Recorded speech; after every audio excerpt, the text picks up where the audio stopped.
안녕하세요. 책 먹는 여자입니다. 반갑습니다. 지난번 소개해드렸던 책인데, 오늘 제가 기업 독서 공부를 끝내고 왔는데, 이거 다시 한번 소개시켜드리겠다라는 생각이 들어서 영상을 촬영하게 되었습니다.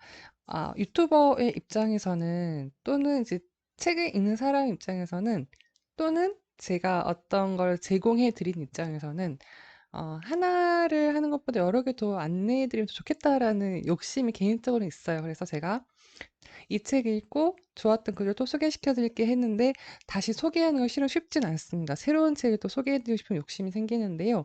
오늘 소개해 드릴 거는 두 번째 지금 소개해 드릴 책입니다. 오모테나 씨, 접객의 비밀. 지난번 한번 소개해 드렸죠. 이 책을 읽게 된 계기가 무엇이냐면 3P 바인더, 3P 자기교육 연구소 이재덕 마스터님이 진행하시는 기업 독서 온라인 과정에서 첫 번째 선정 도서이고요. 벌써 2기라고 합니다. 그래서 오늘 방금 이 수업이 끝났습니다. 근데 제가 이제 이 이재석 마스터님이 수업 중에 이렇게 파워포인트로 다 이렇게 어떻게 보면 특강을 해주세요. 그러니까 내가 책을 한번 읽고 본계적 노트를 작성했음에 불구하고 또 이 책을 선정한 어떻게 보면 리더가 이 책을 이렇게 정리해줘서 파워포인트 해주는데 제가 몰랐던 책의 내용을 다시 한번 알게 돼서 기업 독서 여러분도 꼭 들어보시면 좋겠고요. 온라인 과정입니다. 그래서 이제 슬피 자기능 연구소 쪽 들어가셔서 또 이제 기업 독서 막 커리큘럼 있으면 신청하시면 좋겠고요. 그래서 이제 이재덕 마스터님이 여러 가지 내용 이야기해 주신 것과 제가 책을 읽으면서 느꼈던 부분을 다시 한번 정리해서 유튜브에 올려드려야지 이 책을 보시고 도움 되실 분들 분명히 있을 것 같다는 생각에서 이렇게 지금 이제 밤 몇 시, 9시 넘었죠? 네, 촬영을 하고 있습니다. 자, 시작하기 전에 구독과 좋아요 꼭 눌러주시고요. 지금부터 책 맛있게 먹어보도록 하겠습니다. 함께 드시죠. 자, 오모테나 씨가 뭐였냐면 제가 첫 번째 영상에서 소개해드렸는데 오모테나 씨의 정의 다시 한번 알려드리고 가도록 하겠습니다. 책 21쪽입니다. 오모테나 씨의 원리에 대한 내용이고요. 오모테나 씨는 자기가 가진 것으로 다른 사람에게 어떤 행위를 한다는 의미인데요. 첫 번째는 신에 대한 감사의 의미, 두 번째는 손님에 대한 환대, 세 번째는 손님에 대한 고치소, 네 번째는 온 마음을 다하여 손님을 맞이하는 것이라고 하는데 이 책에서는 손님과 신을 하나로 본다라는 부분까지 지난번 1편에서 소개해드렸습니다. 그래서 오늘 소개해드릴 부분 무엇이냐면요. 이 오모테나 씨, 접객, 우리나라 말로 번역을 하면 접객이라는 뜻이라서 접객이라는 거는 손님을 만난다는 거잖아요. 이 책을 통해서 제가 얻었던 7가지를 키워드 중심으로 안내해 드리겠습니다. 이 책에는 우리가 아는 기업도 있고요. 모르는 기업이, 그러니까 일본 다니셨던 분은 알 수도 있는데, 모르는 기업이 더 많아요. 먼저 읽어봐 드릴까요? 사토 카메라, 도쿄 핸즈, 스카타 농장, 빌리지 뱅가드, 슈퍼호텔, 세이코 마트, 도쿄 디즈니랜드까지 해서 총 8개의 기업이 소개가 되는데요. 이 중에 제가 바로 즉시 시행해 볼 몇 가지 아이디어를 얻었습니다. 이거 함께 나눠보도록 하겠습니다. 네. 첫 번째입니다. 도쿄엔즈. 일본에 가셔서 도쿄엔즈 가보셨나요? 저는 도쿄엔즈는 가보진 않고 그 모양, 로고는 많이 봤었는데요. 도쿄엔즈에서 제가 얻은 것은 바로 힌트 파일이라는 것입니다. 책 52쪽에 소개되어 있고요. 이게 어떤 의미냐면 도쿄엔즈는 이제 고객의 양손으로 창의력을 발휘해서 마음대로 만들게 하는 이런 어떻게 보면 DIY 개념인데요. 이렇게 되어 있습니다. 먼저 52쪽 읽어봐 드리겠습니다. 도큐엔즈에는 대면 접객이 아닌 간접 접객의 수단이 하나 더 있다. 힌트팔이라는 것인데 여기에는 일상생활에서 활용할 수 있는 DIY 팁들이 내용별로 하나씩 적혀 있다. 무료로 제공되는 힌트 파일을 모아서 책처럼 만들 수 있는 전용 바인더를 판매할 정도로 내용이 충실해서 고객들 사이는 폭넓은 팬층을 형성하고 있다. 전 여기에서 뭐에 꽂혔는지 아세요? 이 힌트 파일을 무료로 제공하는데 고객들을 읽어 모으기 위해서 바인더를 구입한다는 거죠. 그래서 저는 여기서 파생성이라는 단어를 떠올렸습니다. 그래서 내가 아까 첫 번째는 힌트 파일이라는 건 고객이 필요한 것을 무료로 제공합니다. 고객이 그냥 고객이 필요도 없는데 막 주는 게 무료로 주는 게 아니라 고객이 먼저 어떤 불편함이 있는가를 파악하고 이건 뭐냐면 일상에서 활용할 수 있는 DIY 팁들을 줍니다. 왜냐하면 도쿄 현지에 온 사람들이 이미 손으로 뚝딱뚝딱 하는 거 좋아하시는 분들인데 일상에서 활용할 수 있는 거를 요렇게 소책자로 줘요. 근데 그거 계속 막 가져가죠. 우리가 막 뽑아서. 모아놓을 곳이 없어. 그거를 판매하는 것에 있어서 저는 이 파생성의 부분까지 보게 돼서 힌트 파일을 그럼 내가 만든다. 책먹자가 어떤 거를 PDF나 무료로 제공한다. 그러니까 이것도 첫째는 제가 지금 아직 안 해본 분야입니다. 물론 제가 뭐 유튜브나 어떤 블로그에 정보성을 올리는 힌트 파일과 어, 비슷하게 볼까라고 싶긴 한데 만약에 내가 이렇게 힌트 파일 같은 거를 제공한다면 첫 번째는 무엇을 만들 수 있을까? 이 부분까지 생각하게 되었습니다. 그러면 나의 고객들, 나의 수강생들, 나와 함께하는 사람들 또는 아직 저를 만나지 못하셨지만 어딘가에 있으신 고객들, 수강생들은 무엇이 필요할까라는 생각을 한번 해보는 계기가 되었습니다. 그래서 힌트 파일 도쿄인지에서 하나 깨달은 분야이고요. 두 번째는 스카타 농장입니다. 이재덕 마스터님도 이 스카타 농장에서 완전 계속 이제 내용 많이 말씀해 주셨고 활용할 게 정말 많습니다. 그래서 이 부분 제가 소개해 드리겠습니다. 책 52쪽 아닌데 네 이거 제가 안 거쳤네요. 61쪽입니다. 스카타 농장이고요. 스카타 농장이란 말에서 보시 농장 음식점입니다. 매일매일 신선한 거를 제공한다는 이제 음식점인데요. 여기에서 보면 메뉴북이라는 걸 말하면 우리가 바로 메뉴판입니다. 근데 이 사람들 어떻게 소개하냐면 안내를 받은 자리에서 메뉴를 펴면 놀라운 광경이 펼쳐진다. 스카타 농장에서는 메뉴판을 메뉴북이라고 하는데 그럴듯한 사진에 가격만 적혀 있는 것이 아니다. 이 메뉴는 콜라겐이 아주 많이 들어있어서 피부에 굉장히 좋습니다. 와 같은 사려 깊은 설명까지 곁들여져 있다. 여기에 주 재료를 누가 키운 건지, 어떤 정성이 더해져서 당신의 식탁에 놓이는지, 산재 직송의 신선 재료라는 구태를 제법 감성적으로 고객에게 어필한다. 음식을 고르면서 잡지처럼 구성된 메뉴북을 읽다 보면 270엔을 경쟁적으로 내세우는 다른 점포들과는 달리 조금은 비싼 가격이 이해가 된다. 이 정도까지 오면 스카터 농장의 전략은 절반 말려들었다고 보면 될 것이다. 그러니까 우리가 메뉴판을 보자. 음식점 가면은 그러면 음식점 가면 뭐 보나요? 사진, 메뉴 이름, 금액. 금액 다시 보고 앞에 제일 싼 데로 가죠. 대부분 그렇죠. 저도 그렇습니다. 그래도 나 먹고 싶은 거 먹고 살래. 혼자 밥 잘 못해 먹으니까 식당 같은 데 가면 먹고 싶은 거 먹을래라고 해도 금액 보면요. 다시 이게 눈이 돌아가요. 저렴한 거, 저렴한 거, 저렴한 거 중에서 괜찮은 거 고르려고 하는데 이 스카타 농장에서는 메뉴판이 아닌 메뉴북이기 때문에 여기 이 제품이 어디서 왔고 무엇에 좋고 하면 사람들이 아 인제 안심하고 인식을 하면 여기에는 가격이 문제가 되지 않는 거죠. 바로 여기에는 스토리라는 부분이 들어갑니다.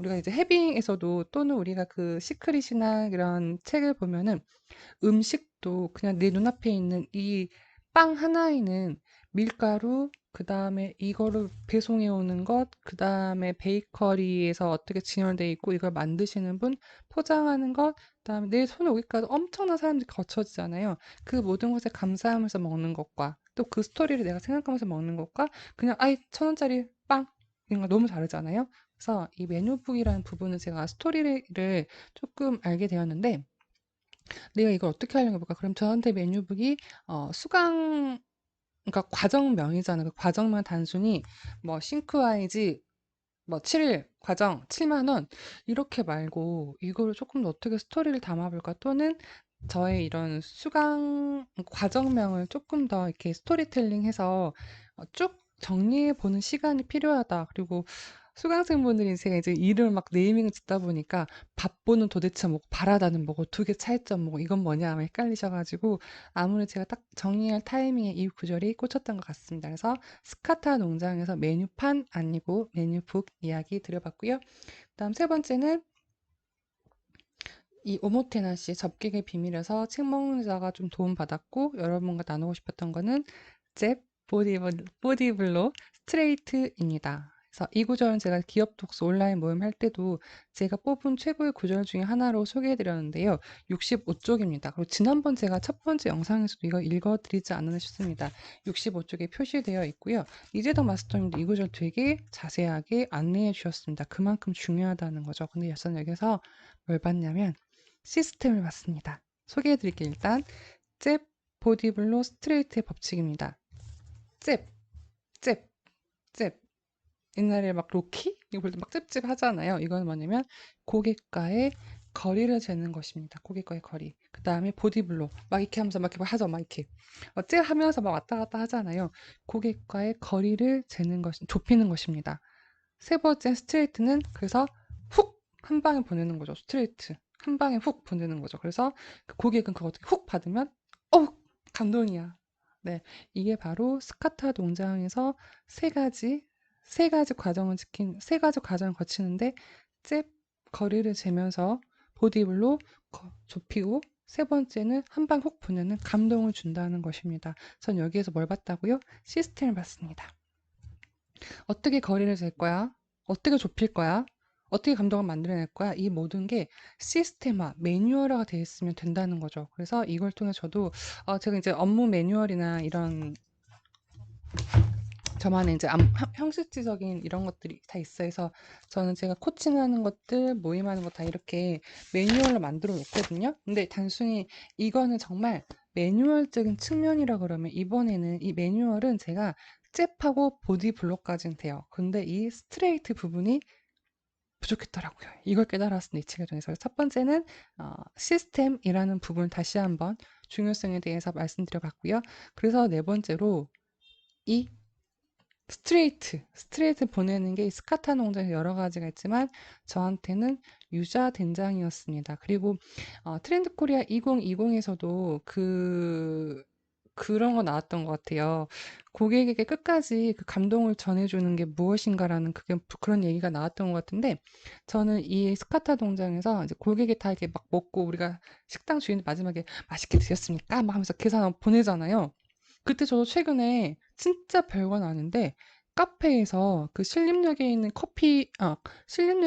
할리스에서 그 매니저분이었던 것 같아요. 남자분이 오후에 이제 제가 막 뭐 하고 갔는데 갑자기 뭐 원래 누가 가면은 그냥 인사 정도만 하지 그냥 끝내잖아요. 근데 뭘 주는 거예요. 사탕 하나를. 근데 제가 그런 체인점, 뭐 스타벅스, 할리스, 커피비 이런 데서 그렇게 한 명이 먼저 문 앞까지 나와서 이렇게 사탕을 주는 거는 처음이었습니다. 근데 이 사탕이 비싼가요? 별건가요? 아니죠. 사탕도 잘 안 먹거든요. 근데 그 순간 그냥 마음이 사르르르 녹는 느낌? 이때 제가 경험이 되게 좋았거든요. 근데 똑같습니다. 스카타 농장에서도요, 마지막에 유자 된장을, 그러니까 그런 거죠. 이제 손님이 되게 맛있게 먹었어요. 그래, 끝날 때, 손님이 가실 때쯤, 아까 유자 된장 진짜 맛있게 드시던데, 한번 드세요 하면서, 정말 요만큼입니다. 요만큼 줍니다. 정말. 근데 이게 고객이 완전 훅! 한 방에 보내버리는 거죠. 이거 한번 읽어봐 드릴게요. 68쪽. 이제 다운만 남았다. 아니, 다운을 당하고 싶은 손님만 있는 거죠. 계산을 하고 잘 먹었습니다. 라고 인사를 건네며 가게를 등지는 순간 점장이 손에다가 무엇을 쓱 쥐어줍니다. 이게 뭐지? 점장이 말하네요. 아까 숯불구이 드실 때 너무 맛있게 찍어 드시는 거 보고 좀 챙겨 넣었어요. 유자된장이에요. 아, 토종닭 숯불구이와 함께 맛있게 먹었던 된장이 호주머니에 쏙 들어올 정도로 아주 작은 플라스틱 그릇에 조금 담겨 있었다. 나는 아마 집에 가서 식구들에게 불쑥 건넬 것이다. 아까 저녁 먹었던 곳인데 유자 된장이 아주 맛있었어. 조금 먹어볼래? 스카타 농장에 잼을 맞을 사람이 6사람 더 늘어나는 순간이다 라고 되어 있습니다. 유자 된장 보시면 진짜 우리가 뭐 음식에 볼만한 진짜 뭐 한 번 먹으면 끝날 정도로 정말 조그마한 플라스틱이거든요. 플라스틱 이 용기에 그 하나를 담는 게 금액을 떠나서요.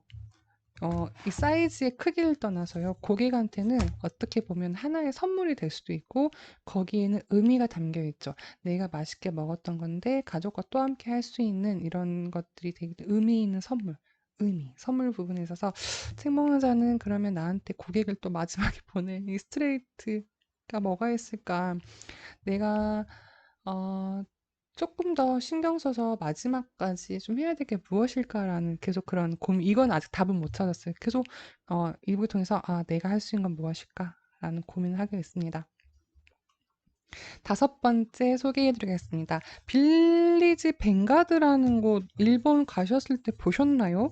저는 요거는 잘 몰랐어요. 그래서 빌리지 벵가드는 그냥 막 음반 팔고 책 파는 이런 곳이에요. 그냥 창고형인데 그냥 고객들이 와서 마음대로 쉬다가 음악 듣다가 자기 좋은 거 있으면 책 사고 뭐 이런 것들이더라고요. 근데 이게 놀며 즐기는 서점이라는 캐치프레이즈가 있는데요. 제가 꽂혔던 것은 이 빌리지 벵가드의 의미입니다. 87쪽에 나와 있고요. 이렇게 소개하네요.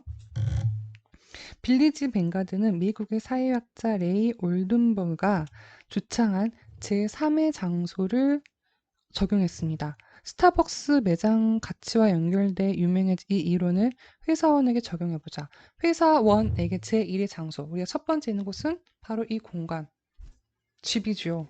두 번째는 무엇일까요? 가장 많이 있는 곳이 그러면 사무실, 회사이겠죠. 그러면 세 번째가 무엇입니까? 제3의 장소는 같은 이슈를 공유하는 사람들 혹은 컨텐츠들과 교류하면서 몇 분이라도 리프레시 할 수 있는 본인의 취향에 맞는 시간을 보낼 수 있는 곳이라는 게 제3의 장소 빌리지 벵가드가 추구하는 놀면서 즐길 수 있는 공간이라는 것입니다. 그래서 제가 여기서 통해서 그러면 책먹여자와 함께 하시는 분들이 있는 장소는 어떤 장소로 기억되면 좋을까? 이 각인이라는 부분에서 한번 생각해 봤습니다. 항상 쟤 하면 이런 게, 쟤는 좀 항상 편하네. 아니, 쟤 보면 도전되고 즐거워. 뭐, 이런 것들, 이런 느낌. 그래서 저와 함께 하실 때 제 3의 장소이잖아요. 제 3의 공간과 시간에서 함께 하시는데, 나는 어떤 장소로 각인시키면 좋을까? 각인이 되어 있을까라는 궁금증이 있었습니다. 여섯 번째입니다. 두 개 남았습니다. 빌리지 벵가드에서 제가 좀 더 좋았던 게 뭐냐면 그냥 자연스럽게 음악 듣다가 필요한 거 있으면 사라는 건데 이 빌리지 벵가드가요. 그 마케팅 활용 요소가 되게 많더라고요. 그래서 어떤 거였냐면 이 POP 이쁜 글씨로도 막 이렇게 막 진열도 해놓고 음악과 그런 서적의 배열도 그렇고 그래서 이 고객 접점이 단순히 대면 나와 당신과의 인간적인 1대1로도 가능하지만 내가 만나지 않아도 활용할 수 있는 것들을 어떤 게 있을까라는 고민하게 되었습니다. 92쪽 읽어봐 드릴게요. 직원이 대면 판매하지 않고서도 다양한 내용의 POP로 고객의 웃음과 관심을 유발하고 물건을 집어들 수밖에 없게 만들고요. 어떤 POP는 낄낄거리면서 웃기도 하고요. 마음에 드는 진열대 앞에서는 이것저것 뒤적이다가 보면 한 시간이 후딱 가버립니다. 어떤 접객보다 효과적이고 직접적인 방법이라는 것이죠. 그래서 이 여기에서는 식상하지 않은 유니크한 컨텐츠 책들이 많이 있고요. 그 다음에 연상진열. 이거 하면 떠오르는 것도 막 진열돼 있고요. 그 다음에 유머러스한 POP로 호기심을 유도하는 것들도 있다고 합니다. 그래서 책에서 소개한 거는 이것이 새로운 접객을 기반으로 한 빌리지 벵가드만의 새로운 머천다이징 비즈니스 모델의 수익화 공식이다. 꼭 사람만이 아니어도 된다는 것이죠. 접객은 꼭 사람을 통해서 이루어진다는 고정관념을 빌리지 벵가드에서는 훌륭하게 깨준다. 고객과 공감하는 접객은 무궁무진하다. 네, 이렇게 되어 있습니다. 그래서 저는 이제 이거를 아마 SNS로 아마 어차피 저희는 1인 기업이기 때문에 고객과의 접점 아직 만나지 않았지만 나라는 사람이 이런 사람일 거야. 얘 만나고 싶어. 얘 뭐 하는 애지? SNS를 좀 더 다각화해서 활용해 봐야 되겠다라는 이런 생각을 하게 되었습니다. 럭키 세븐 일곱 번째입니다. 네, 일곱 번째입니다. 세이코마트인데요. 세이코마트는 제가 어떻게 좀, 그러니까 이게 세이코마트를 제가 일곱 번째 소개하면서 결국 세이코마트 이외에 모든 기업이 이게 있기 때문에 이분들이 이렇게 존재하고 다른 사람들한테 기쁨을 주는 그런 기업이라고 생각합니다. 무엇이냐면 바로 미션입니다. 미션. 세이코마트는 이러이러이러해. 그다음 방금 빌리지 뱅가드도 놀면서 즐기는 곳이라고 자기들이 명시했죠. 이 미션이 있으면 된다는 것입니다. 123쪽이고요. 세이코마트는 일본 후쿠 어디였지? 거기에만 있는 곳이에요. 다른 데는 없는 홋카이도만 있는 편의점이라고 합니다. 네, 어떻게 소개되냐면 세이코마트는 말한다. 새로운 시장을 만들어내는 것도 새로운 시장을 만들어내는 것은 나중에 해도 괜찮다. 먼저 속해 있는 지역을 응시하고 그것에 무엇이 좋은지 확인하며 그것을 사용해서 지역을 활성화시키는 것이 세이코마트의 미션이다라고 합니다. 세이코마트의 미션은 이런 것이라고 합니다. 그래서 저는 두 가지를 봤습니다. 그러니까 모든 기업은 미션, 내가 왜 이 기업이 존재해야 되는 존재 가치가 있으면 흔들리거나 방향성을 잃지 않습니다. 그래서 이 미션에 대해서 생명의자의 미션에 대해서 다시 한번 생각해 보는 계기가 됐고 두 번째는 기존 고객입니다. 새로운 시장성도 있죠. 그다음 제가 영업을 할 때 그렇습니다. 신규 고객 발굴보다 기존 고객한테 더 잘해라. 그럼 기존 고객을 통해서 뭐 계속 소개가 나오기도 하고요. 더 그게 좀 빨리 되더라고요. 나중에는 영업을 할 때는 진짜 제가 소개로 계속 영업을 했던 것 같습니다. 정말 이게 맞는 것 같아요. 그렇기 때문에 일단 기존 고객의 어떤 불편함이 있고 어떤 문제점 해결하고 싶은가 자꾸 새로운 것에 막 눈 돌리지 말고 여기 다시 하자라는 해서 세이코마트에선 두 가지를 깨달았습니다. 그래서 온 책먹여자가 소개해드렸던 이 오모테나 씨 접객의 비밀이란 책은 3P 바인더 3P 자기교육연구소 이재덕 마스터님이 운영하시는 온라인 기업 독서 코칭 과정 중에서 첫 번째 선정 도서로 오늘 이야기를 나눠봤었습니다. 오늘 지금 제가 끝나자마자 바로 영상을 촬영하는 것입니다. 저도 이제 하루 이틀 지나버리면 이 감동이라든지 저도 정리 안 해놓으면 또 지나버리기 때문에 늦은 시간이지만 제가 이렇게 영상을 촬영하고 바로 업로드할 예정입니다. 그렇더라고요. 이재동 마스터님이 이제 앞으로도 이 책이 자신의 최고의 인생 책이다라고 할 것 같은데요. 여러분들의 인생 책은 무엇입니까? 이렇게 하나의 책을 가지고 내가 내 삶도 변하고 누군가한테 이렇게 막 말할 수 있는 정도로 어떤 책이 있으신지 궁금합니다. 저한테는 아직까지는 청소력이라는 책입니다. 청소력을 통해서 저도 변했고요. 다른 분들도 많이 변하고, 그 다음에 청소를 통해서 또 삶을 좀 돌아보는, 그 다음에 마이너스를 제거하면서 플러스가 생기고, 그를 통해서 나눠주고 공헌하는 삶을 산다는 제 딱 모토와 맞거든요. 근데 여러분들의 인생책, 물론 모든 그러니까 책 한 권을 확 변했다고 말하기는 어렵고요. 이런 책들을 읽어오는 과정에서 딱 줄탁동시 그 책을 만나버린 거죠. 그런 책들이 있으신지 궁금합니다. 아니시라면 일단 남들이 추천하는 인생책을 한 번씩 읽어보시면서, 아, 이 사람이 이런 걸 본 적 있었구나. 아, 이런 거였구나. 라는 이런 하나의 그냥, 느낌도 가져보시면 좋겠습니다. 그래서 오모테나 씨 책을 소개해드렸습니다. 여러분도 책 읽어보시고요. 그 다음에 5월달입니다. 5월달에도 날씨 너무 좋죠. 그러면 카페에 한번 가실까요? 또는 어디 가셨든 도서관도 슬슬 개방을 하지요. 그래서 좋은 책 한번 읽으시고 북 리뷰도 올리시고 블로그 올리시거나 인스타에 올리시거나 읽고 끝내시지 말고요. 이 책 이랬어 라고 한 줄이라도 SNS든 어딘가에 적어서 또 다른 분께 알려보신 그런 좋은 시간 보내셨으면 좋겠습니다. 오늘 책 맛있게 저와 함께 드셨나요? 너무너무 궁금합니다. 댓글로도 남겨주시면 좋을 것 같고요. 당분간 이렇게 파워포인트로 가서 정리해서 제가 올려드릴 예정입니다. 기존에 이렇게 책만 이렇게 들고 소개했을 때보다 오히려 저도 이렇게 파워포인트 정리하니까 더 정리되는 느낌이에요. 제 스스로 머릿속에서. 그때 막 불안해서 막 소개할 때, 이 말하고 저 말해야 되는데, 딱 제가 이야기할 부분은 파워포인트로 정리하니까 괜찮은 것 같습니다. 보기 어떠신지 모르겠습니다. 궁금합니다. 피드백도 주시고요. 또 저희가 요즘은 바인더 코칭, 블로그 코칭 하다 보니까 여러 가지 SNS 기능적인 측면들을 소개하는 유튜브도 같이 올리고 있습니다. 그래서 보시고 또 궁금하시다 그러면 저와 함께하는 시간도 가지시면 좋겠습니다. 자, 지금까지 최몽자였습니다. 다음 시간에 또 만나겠습니다. 고맙습니다.